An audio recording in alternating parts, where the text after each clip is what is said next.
10절까지 같이 한 목소리로 봉독하겠습니다.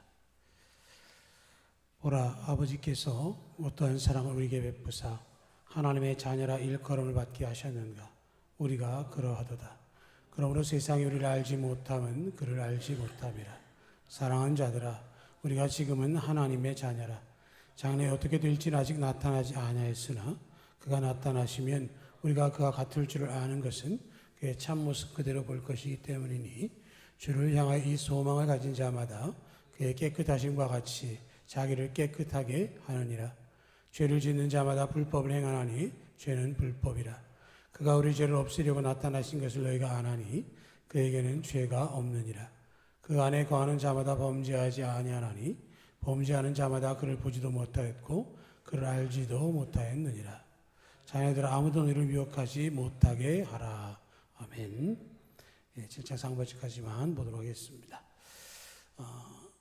지금도 발행이 되고 있는지 잘 모르겠지만 낮은 울타리라고 하는 월간지가 있습니다. 기독교계에 아주 좋은 문화선교의 틀을 가졌던, 거기에 실제 있었던 이야기라고 소개된 내용이 있습니다.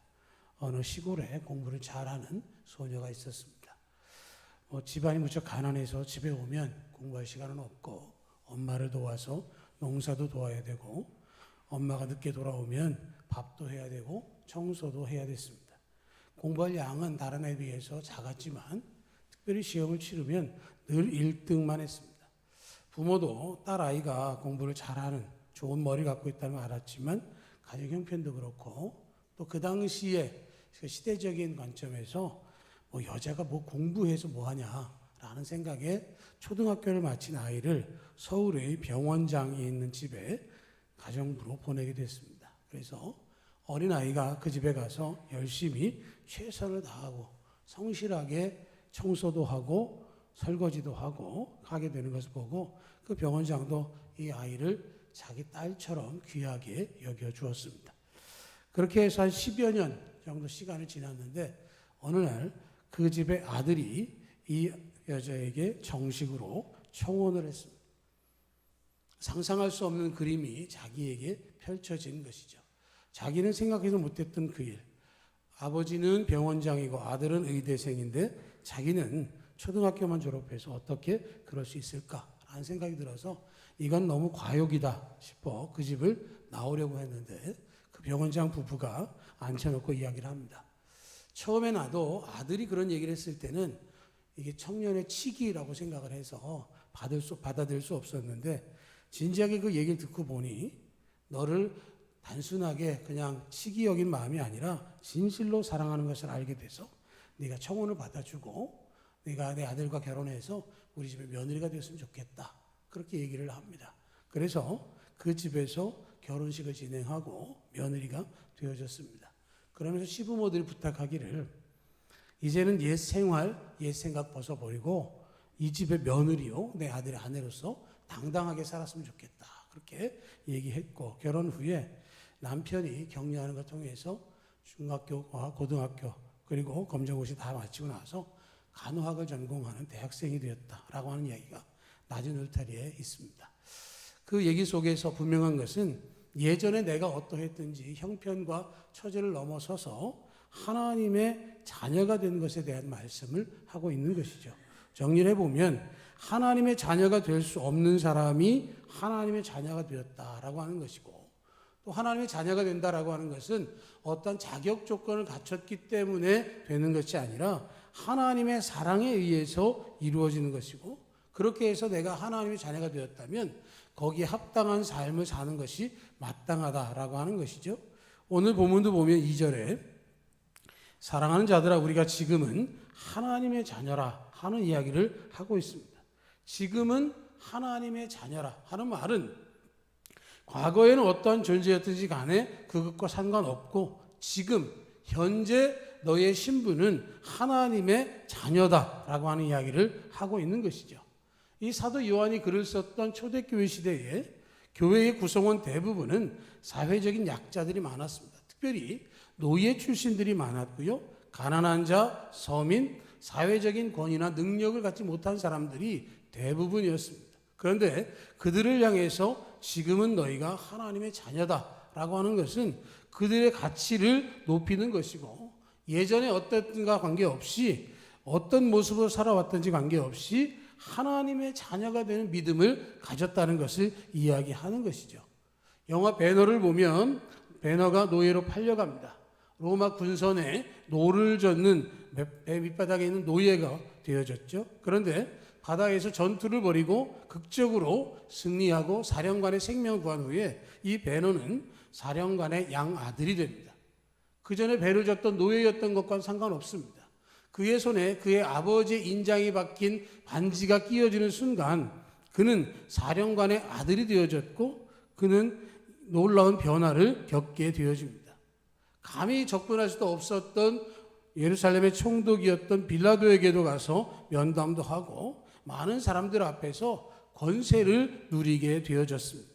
지금은 우리가 하나님의 자녀라 하는 이 말은 지금 우리가 하나님의 자녀이기 때문에 과거의 내 모습과 상관없는 당당함이 우리 속에 자리해야 한다라고 하는 것이죠.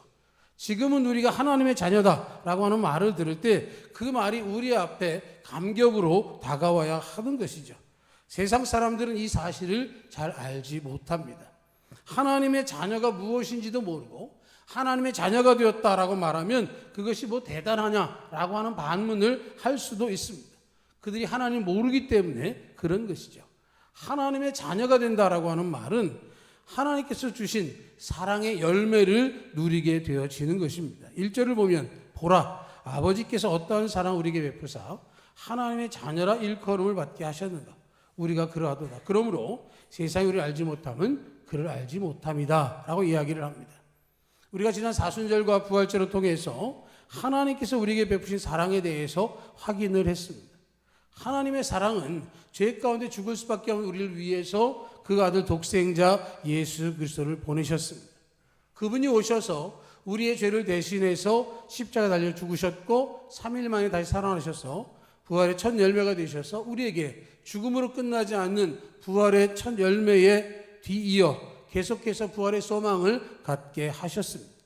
그것에 대해서 분명하게 사도 요한은 하나님께서 우리에게 어떠한 사랑을 베푸셨는가 생각해 본다면 죽을 수밖에 없는 우리가 살게 되어지고 사는 것이 한순간으로 사는 것이 아니라 영원한 생명을 소유하고 이 땅의 곤고와 환난 속에 사는 게 아니라 하나님 나라에서 진정한 평안을 누릴 수 있다라는 말씀을 하고 있는 것이죠.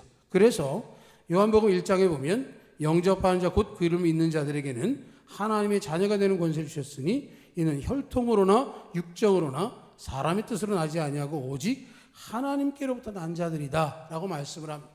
혈통, 육정, 사람의 뜻이 아니라 하나님의 뜻대로 하나님께서 영접하고 그 이름을 믿으면 하나님의 자녀가 되는 권세를 주시겠다라고 하신 그 말씀은 하나님의 계획 가운데 우리에게 주어진 놀라운 권세다라고 하는 것이죠. 하나님의 축복은 값싼 은혜가 아닙니다. 엄청난 희생을 치르고 우리를 위해서 주신 값비싼 은혜입니다. 우리의 가치는 10원짜리, 20원짜리가 아니라 예수님짜리의 값을 가지고 있습니다. 그것에 대해서 감사하고 내가 하나님의 자녀의 모습을 갖추어야 하는 것이죠. 그래서 하나님의 자녀가 누리는 복은 장래의 예수님과 같은 모습으로 변화되고 예수님과 함께 하는 것이죠. 2절에도 보면 그가 나타나시면 우리가 그와 같을 줄 아는 것은 그의 참모습 그대로 볼 것이기 때문이다 라고 말씀을 합니다. 우리가 이 세상에서 살 때에도 하나님의 자녀의 권세를 누리지만 하나님 나라에 가면 예수 그리스도와 같을 것이다 라는 이야기를 합니다. 더 이상 죽음을 맞이하지 아니하고 슬픔이나 눈물이나 고통이 없는 진정한 평안과 행복의 자리에 나아가게 될 것을 말씀하고 있는 것이죠. 하나님께서 우리에게 주신다. 예수님께서 재림하시게 되어지면 우리 모두가 부활해서 예수님과 같이 부활의 몸을 갖게 될 것이라는 말씀을 하고 있는 것이죠. 주님을 보며 주님과 함께 영원히 천국에서 살게 되어집니다. 자녀의 축복이라고 하는 것은 부모의 모든 것을 물려받는 것입니다. 내가 누구의 자녀냐라고 하는 것은 굉장히 중요합니다. 아버지가 왕이면 나는 왕자입니다. 아버지가 재벌가 회장이면 나도 재벌입니다. 아버지가 권력이 있으면 나도 권력을 가지고 살 수 있는 것이죠. 그런데 아버지가 노예면 나도 노예일 수밖에 없습니다. 주인을 섬기는 것이고요. 주인이 가지고 있는 모든 것 가운데에 소유의 일부가 되고 마는 것이죠. 주인과 함께 할 수 없습니다. 예수님께서 말씀하셨습니다. 종이 아무리 밭에 가서 수고하고 돌아왔다 할지라도 발 씻고 가서 쉬어라 하는 말 하지 않는다고 얘기했습니다. 내 것을 먼저 준비해 놓고 시종된 후에 그 후에 내 것을 하라고 말하신다 하셨습니다. 노예로서의 삶을 생각한다면 누릴 수 없는 것이고, 우리가 정말 하나님의 자녀가 되었다고 한다면 예수 그리스도와 같은 모습으로 변화되고 예수님과 함께하는 복을 누리게 되어지는 것이고요. 하나님의 복은 바로 하나님의 자녀로서 우리가 받아 누리게 되어지는 것이죠. 그래서 3절에 말씀하기를 주를 향하여 이 소망을 가진 자마다 그의 깨끗하심과 같이 자기를 깨끗하게 하느니라. 예수님께서 비유로 말씀하셨습니다. 잔치를 베풀었습니다. 잔치에 올 사람들을 초대했지만 많은 사람들이 잔치를 거부했습니다. 들러 산으로 나가서 많은 사람들을 초대해서 잔치 자리를 채우라 하셨습니다. 그 초대를 받고 많은 사람들이 잔치 자리에 참여했고요. 주인이 그 자리에 손님들을 보기 위해서 들어왔는데 한 사람을 봤더니 깨끗하지도 않고 준비하지도 않은 모습으로 와서 잔치 자리에 들어왔습니다. 종을 향하여 그 사람을 내쫓으라고 명령을 하십니다. 초대를 받았으면 초대받은 것에 합당한 모습으로 들어와야 된다는 말씀을 하고 있는 것이죠. 주를 향하여 이 소망을 가진 자마다 하나님의 자녀로서의 복을 예비하고 그 복을 받기를 원하는 그 사람들, 깨끗하심과 같이 자기를 깨끗하게 해야 된다라는 말씀, 내가 거룩하니 너희도 거룩하라고 하셨던 그 말씀을 그대로 지키라는 명령을 해주고 있는 것입니다. 하나님은 죄가 없으신 분이십니다. 우리 주님도 죄가 없으시지만 우리를 대신해서 십자가에 달려 죽으셨습니다. 죄가 없으신 하나님과 함께 사는 자녀라고 한다면 당연히 죄를 짓지 말아야 하는 것이고, 죄를 짓고는 죄 없이 하나님과 함께 할 수 없습니다. 아버지의 깨끗하심과 같이 자기를 깨끗하게 해야 됩니다. 하나님의 자녀가 되고 영원히 주님과 함께 살아야 우리가 가질 책무는 우리가 깨끗하게 성결하게 사는 것이죠. 우리는 십자가의 복음을 오해하면 안 됩니다. 십자가 복음은 예수님께서 우리를 지시고 십자가에서 보혈을 흘리셨기 때문에 우리의 모든 죄가 다 사함 받았다는 것이죠. 사도 바울이 로마서에서 이야기합니다. 죄가 많은 것에 하나님의 은혜가 더한다 그래서 우리가 죄를 짓고 사는 게 마땅하냐라는 반문을 하는 것은 우리가 내가 구원받은 하나님의 자녀가 되었다라고 해서 죄를 지어도 된다는 허락을 받은 것은 아니라고 하는 것이죠. 하나님께서 우리를 바라보실 때 예수 그리스도 십자가 보혈을 통해서 우리를 바라보시면서 너는 나의 자녀고 네가 어떠한 죄인이라 할지라도 내가 너를 받아주고 너는 이제 천국 백성이 되었으니 믿기만 하라고 말씀을 하셨습니다. 그 말씀은 우리를 의롭다고 인정해 주시는 것이고 거룩한 백성으로 살기를 원하신다는 것이지 죄를 지어도 내가 너를 받아줄게 라는 말씀은 아니라고 하는 것이죠. 부모가 자식에게 어떤 일이 있어도 내 자녀요 나는 너를 사랑한다. 그래서 그 아이 보고 죄를 지으라고 말하진 않습니다. 오히려 죄를 짓지 말고 정신 차리고 바르게 살아달라는 얘기를 하는 것이죠. 그래서 6절 말씀을 보면 그 안에 거하는 자마다 범죄하지 아니하나니 범죄하는 자마다 그를 보지도 못하고 그를 알지도 못했다라는 이야기를 하고 있고요. 9절에 보면 하나님께로부터 난 자마다 죄를 짓지 아니하나니 이는 하나님의 씨가 그의 속에 거하며 그도 범죄하지 못하는 것은 하나님께로부터 난 것이라 이렇게 말씀을 하는 것이죠. 예수 그리스도 안에 있으면 범죄하는 것 할 수 없고 그것에서 범죄하는 자라고 한다면 볼 수도 없는 것일 뿐만 아니라 하나님께서 우리에게 하나님의 씨를 심으셨다라고 하는 것이죠.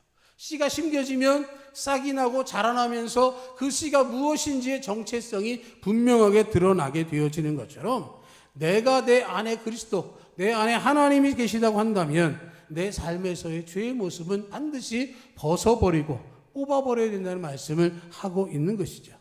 많은 사람들이 그렇게 얘기를 합니다. 우리는 사람이기 때문에 어쩔 수 없이 짓는 죄가 있다. 마음으로 짓는 죄 사람들에게 해끼치지 않았으니 괜찮지 않을까? 죄 안 짓고 사는 사람이 어디냐? 털어봐라. 먼지 안 나는 사람이 있겠냐? 하는 얘기들 하면서 죄에 대해서 비교적 관대하게 보이는 때가 있다라고 하는 것이죠. 죄를 안 져야 한다는 생각이 아니라 아예 죄를 안 짓고는 못 산다 하는 생각을 하는 게 일반적이다라는 것이죠. 그러나 사도 요한은 말합니다. 그 안에 거하는 자는 범죄하지 않는다라는 것이죠. 하나님께로부터 난 자는 죄를 짓지 않는다라고 말씀을 하고 있습니다. 우리의 가치, 우리의 판단으로 이야기하는 것이 아니라 하나님 말씀에 근거한 판단을 세워야 하는 것이고 우리의 생각을 바꿔야 하는 것이죠. 예수 믿는 사람은 죄를 짓지 않는다. 죄를 지을 수 없다. 어떤 믿음으로 어떤 삶으로 살아갈 것인가를 판단할 때 말씀의 근거를 삼아서 그렇게 살기를 노력해야 된다라고 하는 것이죠. 그렇게 되어지면 우리의 삶은 거룩한 성결인의 삶을 살게 되어지는 것이죠. 이게 하나님의 약속이고 하나님이 우리에게 주신 축복입니다. 하나님의 자녀가 되어지면 이러한 복을 받는다라고 하는 것을 말씀하고 있는 것이죠. 맥스 루케이도 목사님은 이런 말을 했습니다. 하나님께서는 우리를 있는 모습 그대로 사랑하십니다. 그렇지만 우리를 그대로 내버려 두지는 않습니다. 그분은 우리가 예수님처럼 되기를 원하십니다. 우리 있는 모습 그대로 사랑하시지만 그러나 그대로 버려두지 않으신다라는 것이죠. 예수님처럼 예수님을 닮아가도록 예수님의 말씀대로 살아가도록 우리를 변화시켜 가신다는 말씀을 하고 있어요. 우리의 모습을 사랑하시지만 거기에 만족하시는 것이 아니라 내주하게 하신 성령을 통해서 하나님의 형상을 더욱더 닮아가고 주의 은혜가 나타나기를 원하신다는 말씀을 하고 있는 것이죠. 과거는 관계없습니다. 현재의 내 삶의 상황도 관계없습니다. 앞으로 펼쳐질 관계도 상황도 관계없어요.